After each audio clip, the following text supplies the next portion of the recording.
Go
to celebrating Independence Day. Do you know about the number? 77 or 78? 78. Okay. 78. In 1947, we got a freedom. That's called India become independent. विद्यार्थी मित्रांनो, तुम्हाला माहिती आहे का independent होण्यासाठी आपल्याला किती वर्ष स्ट्रगल करावं लागलं? How many days? कोण राज्य करत होतं आपल्यावर? भारतावर? Yes. How many? कोण? British. How many years? 125 years. बरोबर ना? 125 वर्ष ते राज्य करत होते आणि त्याच्यासाठी आपल्याला फ्रीडम आवश्यक होता, म्हणून आपल्या अनेक लोकांनी इथे बलिदान केलं. त्यामध्ये रक्तरंजित इतिहास आहे. तुम्ही हिस्ट्रीमध्ये ते वाचता. इतक्या इझिली आपल्याला फ्रीडम मिळालेला नाही. भारत 1947 मध्ये जर इंडिपेंडंट झाला तर त्याचा स्ट्रगल हा बिफोर 100 इयर्स चालू होता. Struggle and struggle. जसं तुम्ही अभ्यासामध्ये करता की नाही, एक्झाममध्ये तर अभ्यास करता ना अगोदर, किती days before? 1 day before, 1 week before और 1 month before? 1 month before. Very good. तर आपल्याला इंडिपेंडंट होण्यासाठी जवळजवळ 100 इयर्स आपण स्ट्रगल करत होतो. मग त्यामध्ये अनेक स्टेट होते, अनेक लोक होते, अनेक स्टेटमधले लोक होती. जसं आपण मराठी बोलतो तसं आपल्या इंडियामध्ये माहिती आहे की अनेक स्टेट आहे, प्रत्येकाची लँग्वेज वेगळी असते, तिथल्या लोकांनीसुद्धा फ्रीडम केलं. म्हणजे आपण जर पाहिलं तर काश्मीर टू डायरेक्ट कन्याकुमारी, बरोबर ना, त्या एरियामध्ये सर्व जी लोक होती त्यांनी सॅक्रिफायसिंग केलं, त्याचं आपण हिस्ट्रीमध्ये पण पाहिलेलं आहे. आणि आपण हा एक आनंदोत्सव आहे आजचा. जसं आपण एक फेस्टिवल साजरा करतो की नाही, तसा हा फेस्टिवल आहे, इंडियासाठी फेस्टिवल आहे, भारतासाठी फेस्टिवल आहे की आपण आज फ्रीडम झालो होतो. मग त्याच्यामध्ये खूप जल्लोष आणि त्यामुळेचं वातावरण होतं. कारण तुम्ही कल्पना करा की तुम्हाला घरामध्ये आज बांधून ठेवलं आहे किंवा घरामध्ये कोंडून ठेवलं आहे 1 दिवस 2 दिवस 3 दिवस, आणि त्याच्यानंतर तुम्हाला सोडल्यानंतर तुम्ही काय करा, मस्तपैकी ग्राउंडवर याल की नाही फिरत फिरत, किंवा क्लासरूममधून धावत पळत येता की नाही बाहेर, हां रिसेसमध्ये पळत येता की नाही, मग तुम्हाला तेव्हा फ्रीडम मिळतं. तसं तेव्हासुद्धा 1947मध्ये हे फ्रीडम मिळाल्यानंतर खूप जल्लोषामध्ये हे वातावरण होतं. आणि त्यासाठी जे सॅक्रिफिकेशन लोकांनी केलं होतं, खूप त्याग केला होता, त्यांची आठवण आपण आज करायला पाहिजे. आज आपल्याला प्रत्येक वेळी गाणं ऐकायला येतं, ये मेरे वतन के लोगो, जरा याद करो कुर्बानी. हे जे गाणं होतं तेव्हा पार्लमेंटमध्ये वाजवलं गेलं होतं, लता मंगेशकर यांनी गायलेलं होतं. त्याचा अर्थ तोच होता की आपण ज्या लोकांनी कुर्बानी केलेली आहे, ज्यांनी स्वतः देशासाठी त्याग केला आहे, त्या सगळ्या लोकांसाठी आपण त्या दिवशी आठवण करणं महत्त्वाचं होतं. आणि आजचा दिवस हा आठवणीचाच आहे. आपण जे काही त्या फ्रीडममध्ये आपण आज आहोत, जे काही इझिली आपण वागतो बोलतो, ते त्या लोकांमुळे आहे आणि त्यांच्या आज आपल्याला आठवण करणं फार महत्त्वाचं आहे. अशा ह्या 78 इंडिपेंडन्स डेबद्दल तुम्हाला सर्वांना, तुमच्या पॅरेंट्सला, सर्वांना शाळेच्या वतीने पुन्हा एकदा हार्दिक शुभेच्छा देतो. आणि मित्रांनो, लक्षात घ्या, भारताचं नाव मोठं करण्याची जबाबदारी तुमच्यावर आहे, बरोबर ना. पण तुम्ही नंतर मोठे होणार आहात, तुम्ही डॉक्टर, इंजिनियर, वेगवेगळ्या क्षेत्रामध्ये कामं करणार आहे. आणि असं काही काम करायचं आहे की जेणेकरून भारताचं नाव तिथे कोरलं जाईल.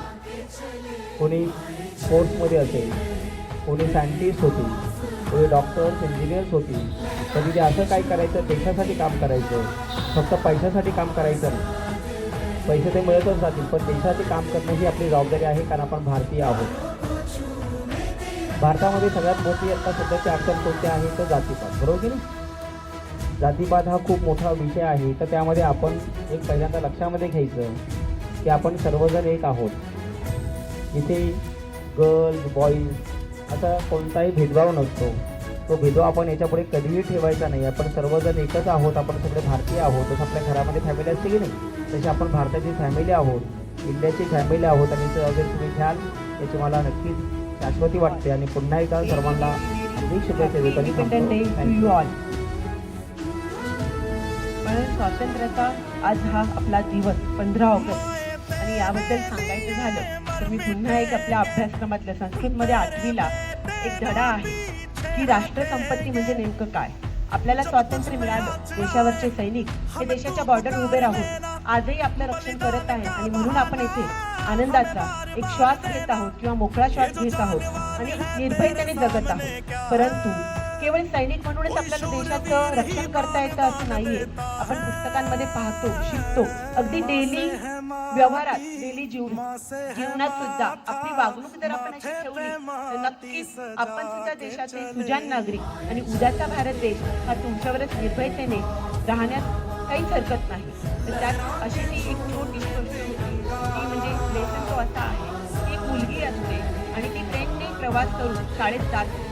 आणि त्यावेळेला ती जेव्हा सीटवर बसते त्यावेळेला ती आपल्या बॅगमधून एक सुई आणि दोरा काढते. आणि एक माणूस असतो, तो मागच्या सीटवर असतो, तो ऑब्झर्वेशन करतो, शाळेमध्ये आहे, तिच्या बॅगमध्ये सुई आणि दोरा कशासाठी आहे, आणि म्हणून तो जस्ट बघत राहतो की पुढे काय करणार आहे. त्यानंतर तिने काढलं दोरा ओढला आणि तिथे जे कवर होते त्या सीटवर ते फाटलेलं होतं. तर ते कवर तिने सुरुवात केली. ते कवर तिने त्यावेळेला त्या व्यक्तीने तिला विचारलं का बाळा तू हे काय करत आहे. म्हणे ट्रेन आपण प्रवास करतो ही आपली राष्ट्रीय संपत्ती आहे, त्यामुळे तुमचं काही नुकसान झालं तर थोडाफार आम्हाला खालीचा वाटा आहे. ही राष्ट्रीय संपत्ती सुरक्षित ठेवण्यासाठी हा माझा छोटासा प्रयत्न आहे. म्हणून बाळाने आपण त्याच पद्धतीने आपलं जीवन आपली वागणूक अशी ठेवली पाहिजे की राष्ट्राच्या भल्यासाठी आपला खालीचा वाटा त्यात राहा. एवढंच मी बोलते. धन्यवाद.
जैसा कोई नहीं है, अस्सी नहीं 100 दिन दुनिया घुमा है, नहीं कहे तेरे जैसा कोई नहीं. मैं गाया जहां भी बस तेरी याद थी, जो मेरे साथ थी, मुझको तड़पाती रुलाती. सबसे प्यारी तेरी सूरत, प्यार है बस तेरा प्यार ही.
कितने बाजू है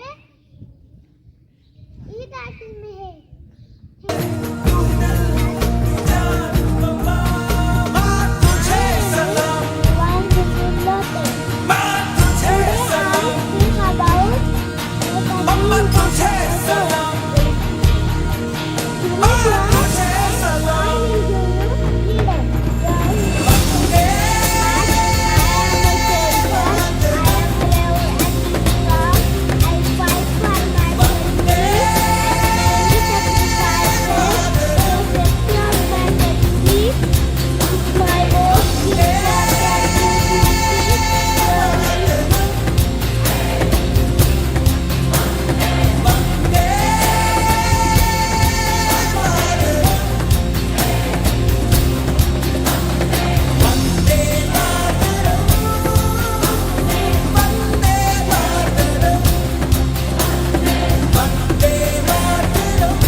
झूला।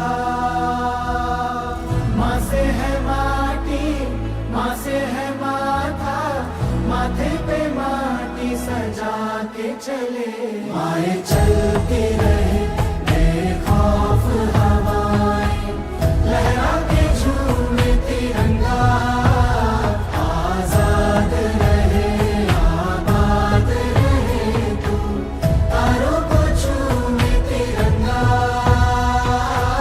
माँ से है माटी, माँ से है माथा, माथे पे माटी सजा के चले। माए चलती रहे बेखौफ हवाएं, लहरा के झूमे तिरंगा। आजाद रहे आबाद रहे तू, तारों को झूमे तिरंगा।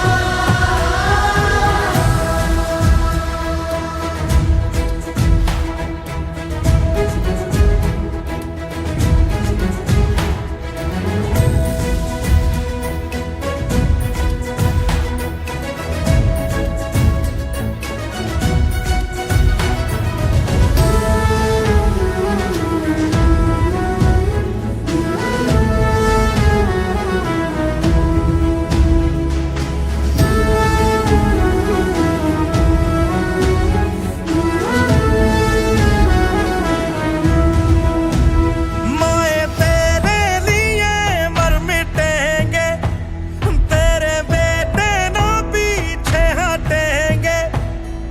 जब तुझ पे आँच आए हमें तू पुकार लेना, बलिदान का बहाना हमें बार बार देना। ये जो जानवान है तेरे सामने क्या है, कोई शूरवीर ही प्राण दान देता है। माँ से है माटी, माँ से है माथा, माथे पे माटी सजा के चले। माए चलती रहे बेखौफ हवाएं, लहरा के झूमे तिरंगा। आजाद रहे आबाद रहे तू, तारों को झूमे तिरंगा। मेरे लहू का है फायदा क्या, आए ना मां जो ये काम तेरे। माए चलती रहे बेखौफ हवाएं।